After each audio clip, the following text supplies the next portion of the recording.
Chapter 8. And the Lord spake unto Moses, Go unto Pharaoh, and say unto him, Thus saith the Lord, Let my people go, that they may serve me. And if thou refuse to let them go, behold, I will smite all thy borders with frogs, and the river shall bring forth frogs abundantly, which shall go up and come into thine house, and into thy bedchamber, and upon thy bed, and into the house of thy servants, and upon thy people, and into thine ovens, and into thy kneading troughs. And the frogs shall come up both on thee, and upon thy people, and upon all thy servants. And the Lord spake unto Moses, Say unto Aaron, Stretch forth thine hand with thy rod over the streams, over the rivers, and over the ponds, and cause frogs to come upon the land of Egypt. And Aaron stretched out his hand over the waters of Egypt, and the frogs came up, and covered the land of Egypt. And the magicians did so with their enchantments, and brought up frogs upon the land of Egypt. Then Pharaoh called for Moses and Aaron, and said, Entreat the Lord that he may take away the frogs from me, and from my people, and I will let the people go, that they may do sacrifice unto the Lord. And Moses said unto Pharaoh, Glory over me, when shall I entreat for thee, and for thy servants, and for thy people, to destroy the frogs from thee and thy houses, that they may remain in the river only? And he said, Tomorrow. And he said, Be it according to thy word, that thou mayest know that there is none like unto the Lord our God. Then the frogs shall depart from thee, and from thy houses, and from thy servants, and from thy people. They shall remain in the river only. And Moses and Aaron went out from Pharaoh, and Moses cried unto the Lord because of the frogs which he had brought against Pharaoh.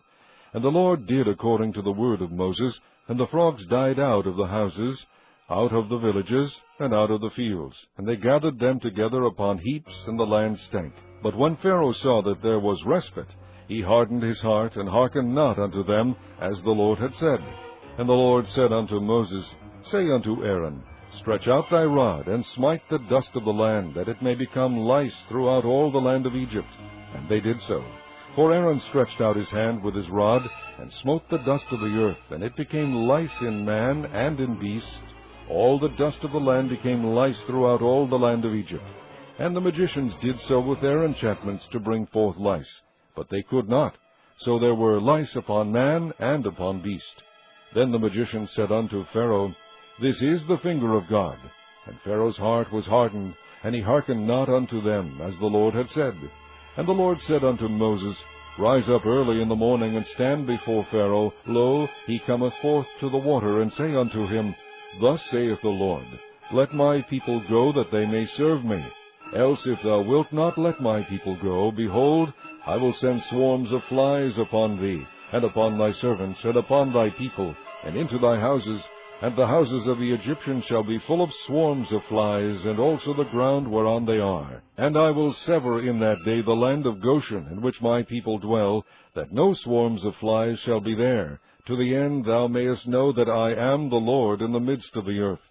And I will put a division between my people and thy people. Tomorrow shall this sign be.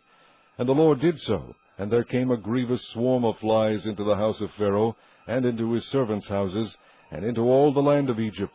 The land was corrupted by reason of the swarm of flies. And Pharaoh called for Moses and for Aaron, and said, Go ye, sacrifice to your God in the land. And Moses said, It is not meet so to do, for we shall sacrifice the abomination of the Egyptians to the Lord our God. Lo, shall we sacrifice the abomination of the Egyptians before their eyes, and will they not stone us? We will go 3 days' journey into the wilderness, and sacrifice to the Lord our God, as he shall command us. And Pharaoh said, I will let you go, that ye may sacrifice to the Lord your God in the wilderness. Only ye shall not go very far away, entreat for me. And Moses said, Behold, I go out from thee, and I will entreat the Lord that the swarms of flies may depart from Pharaoh, from his servants, and from his people tomorrow. But let not Pharaoh deal deceitfully any more in not letting the people go to sacrifice to the Lord. And Moses went out from Pharaoh, and entreated the Lord. And the Lord did according to the word of Moses, and he removed the swarms of flies from Pharaoh, from his servants, and from his people. There remained not one.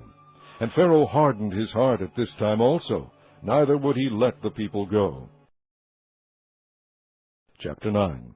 Then the Lord said unto Moses, Go in unto Pharaoh, and tell him, Thus saith the Lord God of the Hebrews, Let my people go, that they may serve me. For if thou refuse to let them go, and wilt hold them still, behold, the hand of the Lord is upon thy cattle which is in the field, upon the horses, upon the asses, upon the camels, upon the oxen, and upon the sheep.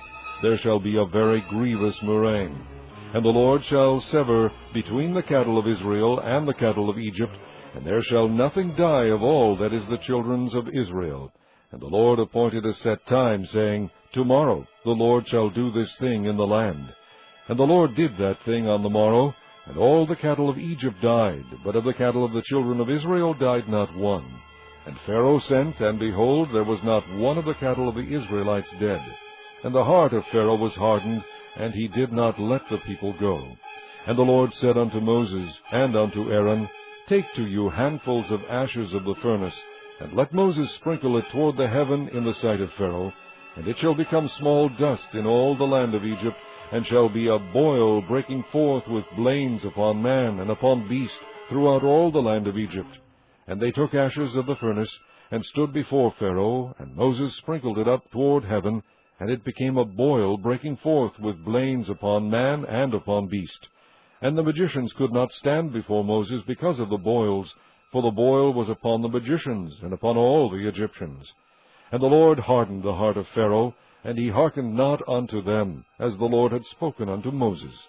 And the Lord said unto Moses, Rise up early in the morning, and stand before Pharaoh, and say unto him, Thus saith the Lord God of the Hebrews, Let my people go, that they may serve me. For I will at this time send all my plagues upon thine heart, and upon thy servants, and upon thy people, that thou mayest know that there is none like me in all the earth. For now I will stretch out my hand, that I may smite thee and thy people with pestilence, and thou shalt be cut off from the earth. And in very deed for this cause have I raised thee up, for to shew in thee my power, and that my name may be declared throughout all the earth. As yet exaltest thou thyself against my people, that thou wilt not let them go. Behold, tomorrow about this time I will cause it to rain a very grievous hail, such as hath not been in Egypt since the foundation thereof even until now. Send therefore now, and gather thy cattle, and all that thou hast in the field, for upon every man and beast which shall be found in the field, and shall not be brought home, the hail shall come down upon them, and they shall die. He that feared the word of the Lord among the servants of Pharaoh made his servants and his cattle flee into the houses. And he that regarded not the word of the Lord left his servants and his cattle in the field. And the Lord said unto Moses, Stretch forth thine hand toward heaven, that there may be hail in all the land of Egypt, upon man, and upon beast, and upon every herb of the field, throughout the land of Egypt. And Moses stretched forth his rod toward heaven, and the Lord sent thunder and hail, and the fire ran along upon the ground, and the Lord rained hail upon the land of Egypt. So there was hail, and fire mingled with the hail, very grievous, such as there was none like it in all the land of Egypt since it became a nation. And the hail smote throughout all the land of Egypt all that was in the field, both man and beast. And the hail smote every herb of the field, and brake every tree of the field. Only in the land of Goshen, where the children of Israel were, was there no hail. And Pharaoh sent and called for Moses and Aaron, and said unto them, I have sinned this time. The Lord is righteous, and I and my people are wicked. Entreat the Lord, for it is enough, that there be no more mighty thunderings and hail, and I will let you go, and ye shall stay no longer. And Moses said unto him, As soon as I am gone out of the city, I will spread abroad my hands unto the Lord, and the thunder shall cease. Neither shall there be any more hail, that thou mayest know how that the earth is the Lord's. But as for thee and thy servants, I know that ye will not yet fear the Lord God. And the flax and the barley were smitten, for the barley was in the ear, and the flax was bold. But the wheat and the rye were not smitten, for they were not grown up. And Moses went out of the city from Pharaoh, and spread abroad his hands unto the Lord. And the thunders and hail ceased, and the rain was not poured upon the earth. And when Pharaoh saw that the rain and the hail and the thunders were ceased, he sinned yet more, and hardened his heart, he and his servants. And the heart of Pharaoh was hardened, neither would he let the children of Israel go, as the Lord had spoken by Moses. Chapter 10. And the Lord said unto Moses, Go in unto Pharaoh, for I have hardened his heart, and the heart of his servants, that I might shew these my signs before him, and that thou mayest tell in the ears of thy son, and of thy son's sons, what things I have wrought in Egypt, and my signs which I have done among them, that ye may know how that I am the Lord.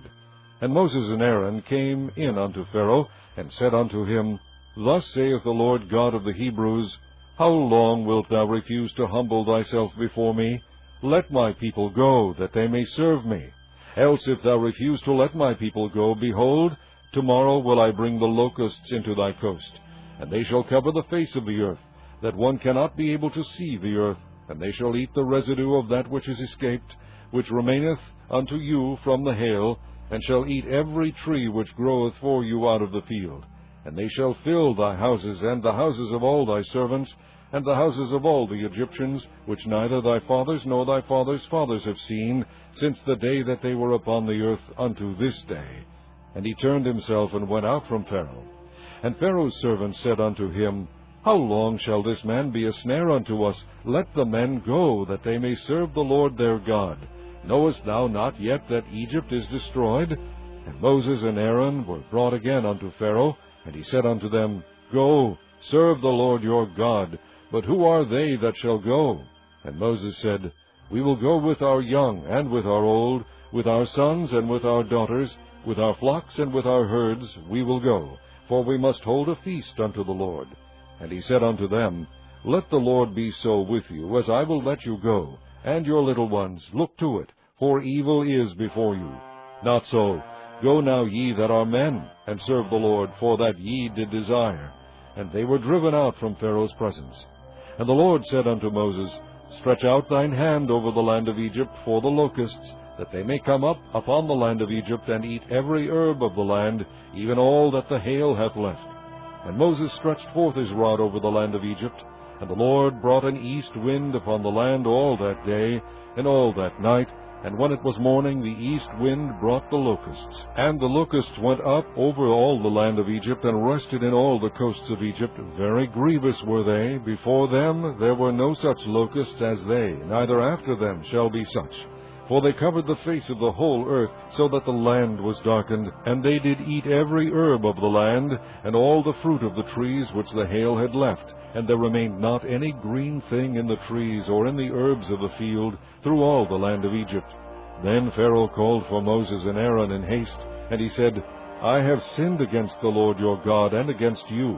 Now therefore forgive, I pray thee, my sin only this once, and entreat the Lord your God, that he may take away from me this death only. And he went out from Pharaoh, and entreated the Lord. And the Lord turned a mighty strong west wind, which took away the locusts, and cast them into the Red Sea. There remained not one locust in all the coasts of Egypt.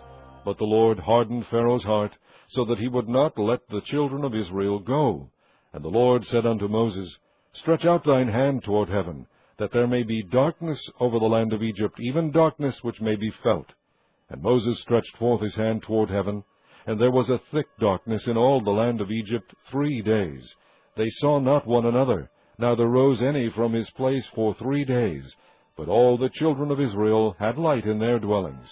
And Pharaoh called unto Moses, and said, Go ye, serve the Lord, only let your flocks and your herds be stayed, let your little ones also go with you. And Moses said, Thou must give us also sacrifices and burnt offerings, that we may sacrifice unto the Lord our God. Our cattle also shall go with us. There shall not be an hoof be left behind. For thereof must we take to serve the Lord our God, and we know not with what we must serve the Lord until we come thither. But the Lord hardened Pharaoh's heart, and he would not let them go. And Pharaoh said unto him, Get thee from me, take heed to thyself, see my face no more, for in that day thou seest my face, thou shalt die. And Moses said, Thou hast spoken well, I will see thy face again no more.